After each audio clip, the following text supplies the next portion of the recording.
David. Hello, Safra. Hello, everybody. Good morning. We don't see much of you on CNBC. No. So we're very happy I'm very happy to be with you now. We had lunch together 20 plus years ago when you were fighting for PeopleSoft. People may remember that deal. Maybe many of you don't. It was pretty nasty. You won, of course.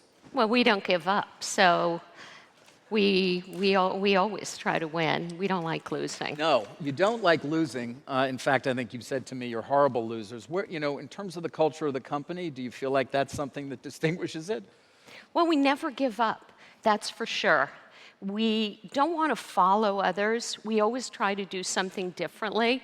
If we are number 2 in a market, we make sure, even number 3, God forbid, we make sure that we do it very differently, and we don't just follow number 1. So being number 1 is very, very important. It also means you're the best, and you're solving your customers' needs the best, and we basically don't give up until we do it. Yeah, well, so an example of doing something differently in the nearer experience, not going back for us 20 years, would be what? Well, when we first built our cloud, we focused on applications and on database. But what became very, very clear was that the underlying infrastructure was very important.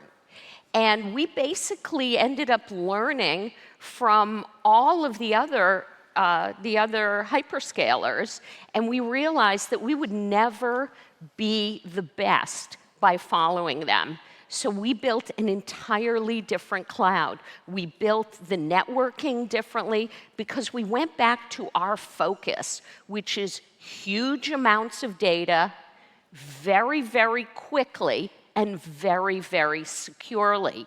And the reason that's important is because in the cloud, you pay by the minute. So if a workload ends in a minute, that's nice. But imagine if you finish it in 10 seconds. So it's a sixth the price. And though we built our initial cloud to be able to cluster and run workloads simultaneously and then bring them back, which is really important for database, as many of our customers know, it is unbelievably powerful for AI workloads, which is why we've become really the destination of choice for most of the large language models, including OpenAI. Right. So you feel as though that has differentiated you, for example, from the hyperscalers that you just mentioned, despite their massive ability to spend money on a scale, frankly, we've never seen. Well, additionally, though, we also knew that many of our customers would want to have sovereignty, would want to have a cloud within their enterprise, within their country, even on a ship in some cases. And in fact, also for military intelligence purposes, even disconnected from the public internet.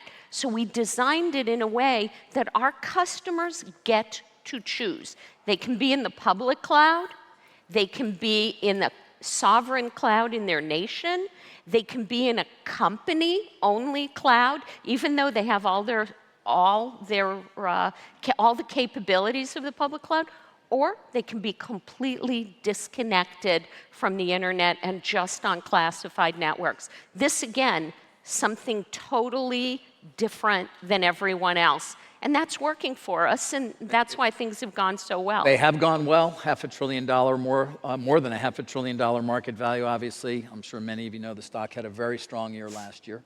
Let's fast forward into the present, if not the future. I mean, a lot of focus is still on those hyperscalers. Mm-hmm. Your CapEx numbers are quite significant, in fact, doubling, but they're nothing close to the hundreds and billions that are being spent by the likes of Microsoft and Meta and AWS and the like.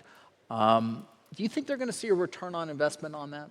Well, I think that it's only the beginning, frankly. Now, for us at Oracle, we like to partner with many of the financial providers so that I don't have to take it all on in my balance sheet.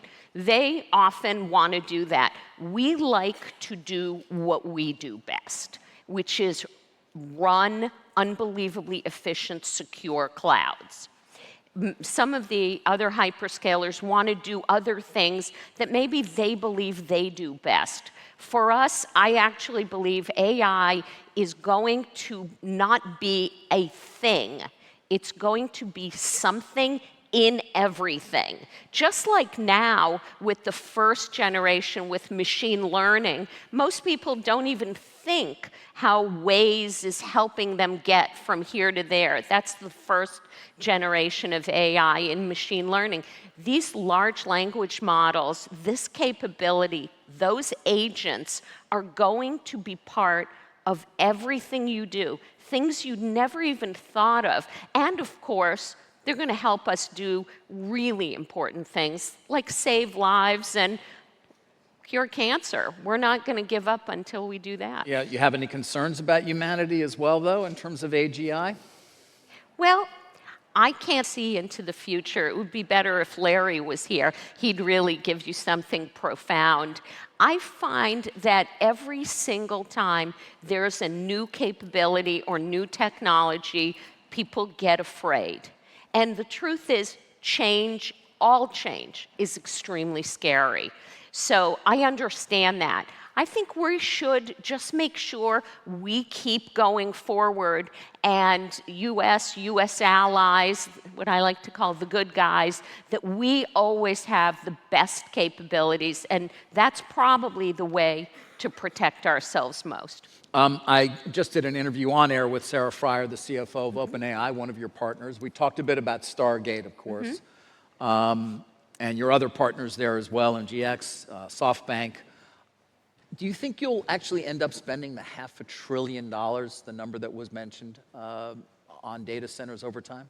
Well, the group overall, in my opinion, will spend it, absolutely. And each one of us will do what we do best. And OpenAI will do the technical parts of for their models, both training and inferencing. We will run the underlying infrastructure, and many of the other partners, with many to come, and of course our other technology partners, which include NVIDIA, AMD, ARM, will do their part. So I think it's going to be amazing. And if we're very excited about it. We had scouted out the initial location, and we've got, in the next few months, the first smallest piece of it going live. It is so enormous. Small but enormous, right? This is the facility in Abilene, yes, Texas. But the first two pieces are going live, and then the capacity there is really Is this amazing. the thing I showed on TV that was basically the size of a lot of Manhattan when it gets fully built? Yeah. Is that Yeah. like you guys overlaid, or I think Altman overlaid it on a He map? did. Yeah. You know us. We don't talk much. know. So Like, we. It took like over Central Park. I wish they could have left that out. How do you balance, though, all of those customers? For example, Sam Altman and Elon Musk, not getting along particularly well right now. You have relationships with both. I think, in fact, you were starting down the road in Abilene, you thought, at least with Musk as well. Yes. How do you navigate that? Well, we love them both. And by the way, it's not that unusual for us to serve multiple customers that are direct competitors. I would say most banks, most telecommunications companies, most industrials actually are our customers, even though often they're bitter rivals. I would agree that this is a little bit more personal than I'm used to, but our job is to make them both successful. In fact, that Abilene site was initially offered to xAI, which we love, and Elon wanted it very quickly, and he wanted it like in November, which was just a couple of months. Now, it wasn't the physical buildings weren't finished yet, so there was no way. So Elon did, I would say, the next best thing is he bought or he rented an empty building already, I think from Electrolux, and brought in temporary generators and things, and he, It was, yeah. Don't count against him. No. He did it, and with time to spare, by the way. But as a long-term direction, I don't expect that he's going to keep doing it that way. You don't? No. Why?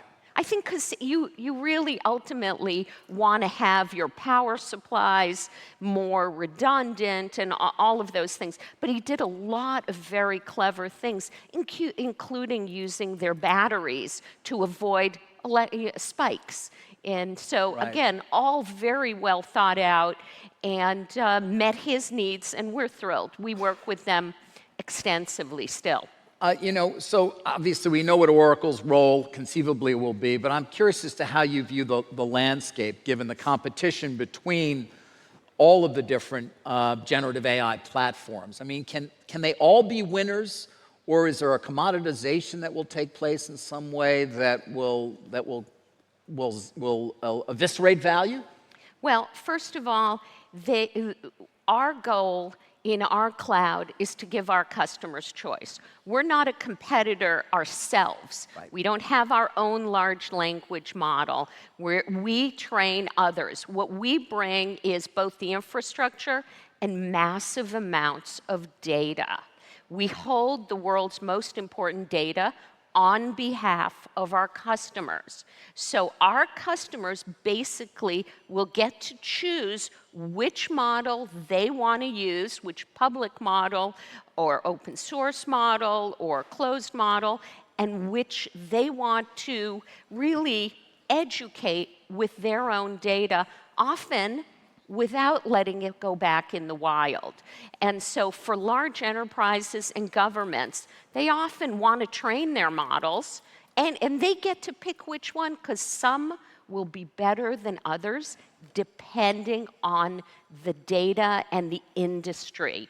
And so our goal is to make it available for them, whether, as I told you, in the public cloud, in their own company, in a sovereign cloud run by their own citizens. All of those, our job is to make it available and make it run fast and securely.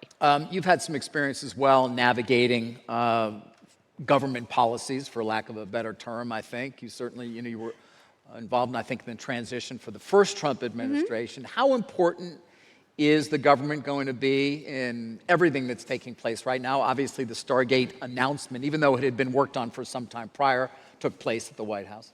Well, I will tell you that reducing regulations and making power available more quickly will be very, very helpful. Things like that matter a lot because, I'm from the technology world. As a general matter, we don't interface too much with the government, other than mergers every once in a while.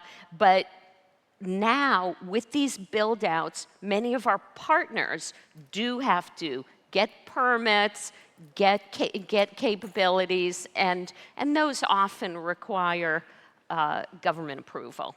The time is already going by so quickly, Safra. Let's go out 5 years. We don't have to do 20 years between conversations. And you and I are sitting here. What does Oracle look like? What is it that you hope you will have accomplished as the company's CEO between now and then?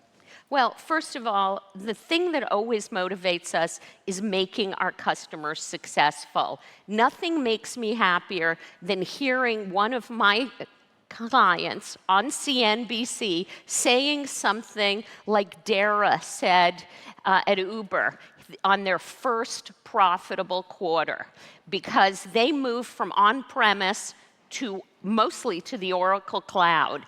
And it was a way for them to really do more and spend less doing it. So what are you going to see? More and more of our customers being incredibly successful, AI infusing everything. Our applications, our Fusion applications, already have over 100, maybe hundreds of AI agents. We don't talk about it that much because they're just been rolled out, and we'll talk about it as our customers go live, and that's going to lead to unbelievable efficiency and just more of the same, just faster. Just faster. So Just this is the faster. year of agentics, though? I mean, this is the year we're Oh, going to yeah. see that inflection sort of, and we're all going to start to see the efficiencies as a result? Oh, it's amazing. I mean, as it is, you know that I already announce earnings a week and a half after my quarter closes, right?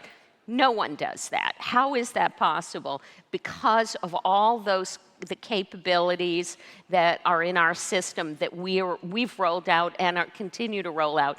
As our customers roll that out, when you do things faster, it has to be less expensive. It has to have less labor. It has to be much less manual. And for us, the next few years, it's going to be fun. All right, and Larry Ellison's still going to be doing what he Oh, does yeah. 5 years from now? Larry is so involved. People always think that I run this place. Oh, don't let titles fool you. The reality is the genius and the technical direction is all set by Larry Ellison, but so is the technical management. With him, he makes those decisions, and together we make all the business decisions, always together. We don't always agree at the beginning. When we have the same facts, we always agree at the end. All right, Always. well, unfortunately, we're at the end here as well. Safra, thank you. Thank you. Safra Catz, CEO of Thank you. Thank you. Thank you, David.